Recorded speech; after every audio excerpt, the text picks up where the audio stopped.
हम अकेले कमाए का फायदा? अगर हम दोनों भाई एक साथ मिलकर कमाएंगे तो दोनों का भला होगा, उसमें ज्यादा खुशी होगी और फिर गांव वालों को काम मिलेगा बहुत, उसका पुण्य अलग। हाँ हाँ अम्मा, ये तो बहुत ही अच्छा प्लान है।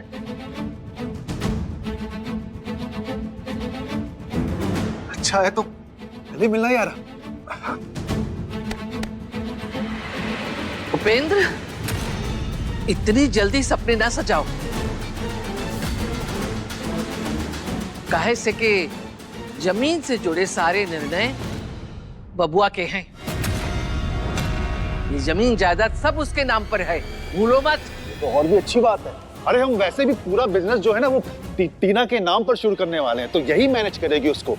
और फिर बचपन का दोस्त अगर साथ में दोनों पार्टनर मिल जाएंगे तो इससे ज्यादा खुशी की बात और क्या होगी।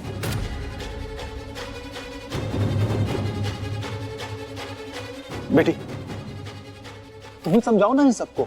अरे ये फूड पार्क इस राज्य का सबसे बड़ा फूड पार्क होगा, धन वर्षा होगी, गांव वालों की उन्नति होगी, धर्म का काम है बेटी। गांव वाले चाहते हैं कि मंदिर के पीछे जो आपकी जमीन है ना उसे रामलीला के लिए दे दे। छठी मैया का जो मेला रहेगा ना हम इसी पार्क में लगवाएंगे और सभी भक्तों को निःशुल्क प्रसाद बंटवाएंगे। वो ठेकुआ, हलवा, घुघरी चने की सब बंटवाएंगे। लेकिन छठ पूजा के दिन भक्त तो घाट और मंदिर जाते हैं ना, फूड पार्क कौन आएगा? अरे तो फूड पार्क मंदिर के पीछे वाली जमीन पे तो बनवाएंगे।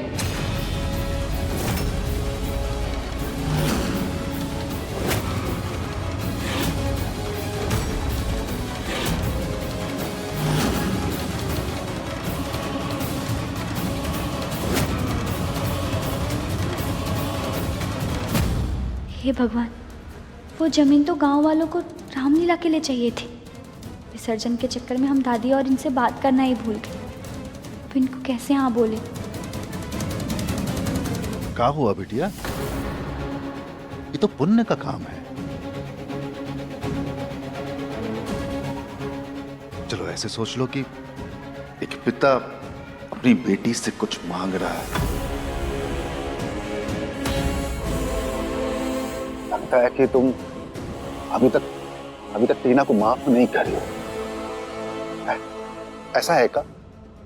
एक मिनट टीना, अपने बाप के सर पर हाथ रखकर कसम खाओ कि आज के बाद इतनी घटिया हरकत नहीं करोगे।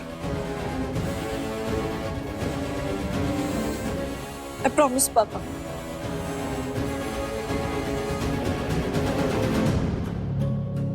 देखा, टीना कभी भी हमारी झूठी कसम नहीं खाती।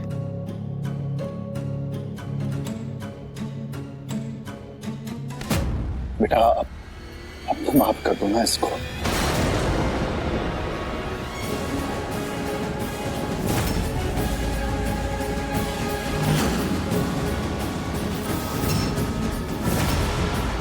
ये अंगूठी, इसे तो हम कहीं देखे हैं।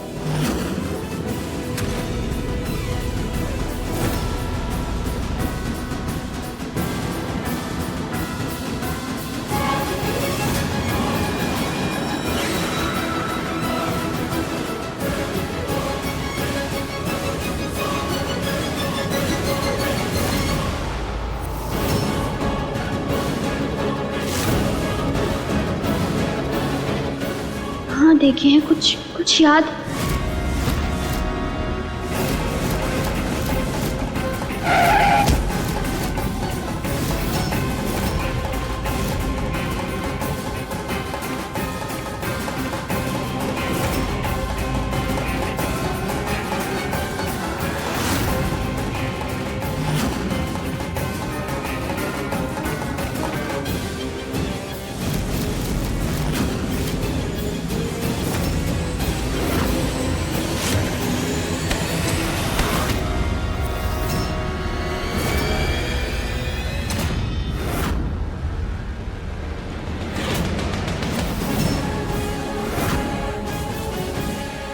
कार्तिक, क्या कर रहे हो? ये चाचा है तुम्हारे? पापा प्लीज आप बीच में मत बोलिए।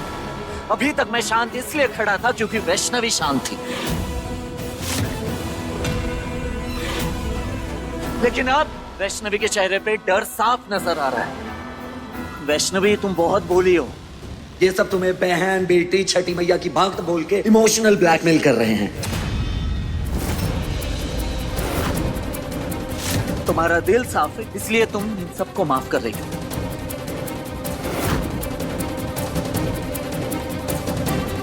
लेकिन अब तुम्हें कुछ करने और कहने की जरूरत नहीं है, समझ रही हो? हाँ?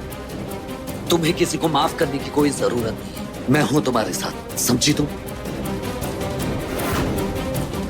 कार्तिक, ये तुम्हारे शमशेर चाचा बात को बनाने की कोशिश कर। पापा, मैंने कहा ना, इनके साथ कोई बिजनेस नहीं करना है मुझे। That's it. कार्तिक, व्यापार का एक उसूल होता है कि भावनाओं को बीच में नहीं लाना चाहिए।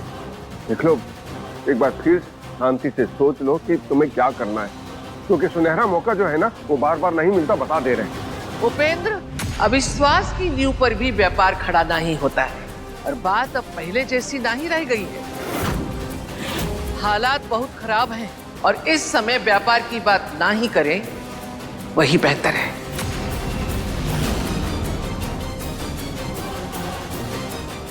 बाबूजी खुश नहीं लग रहे हैं। सुन लिया तुमने टीना?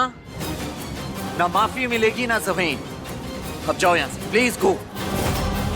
लगता है अब कुछ दूसरा दांव चलना पड़ेगा। कार्तिक बेटा, हम जानते हैं कि तुम टीना से नाराज हो, लेकिन हम तो तुम्हारे चाचा हैं, हमसे भी नाराज हो।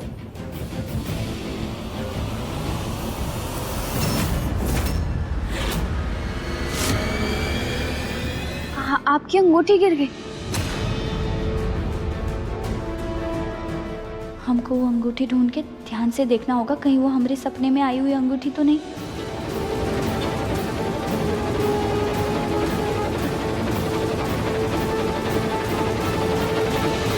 अरे कोई बात नहीं बेटा। वैष्णवी, क्या करेगी तुम? हाँ? अंगूठी घूमी है ना, तुम क्यों परेशान हो रही हो? ढूंढ लेंगे ना वो खुद। हमारे बड़े हैं वो कार्तिक जी। टीना के किए पापों की वजह से उनसे बदतमीजी करना हमारे संस्कार में नहीं है।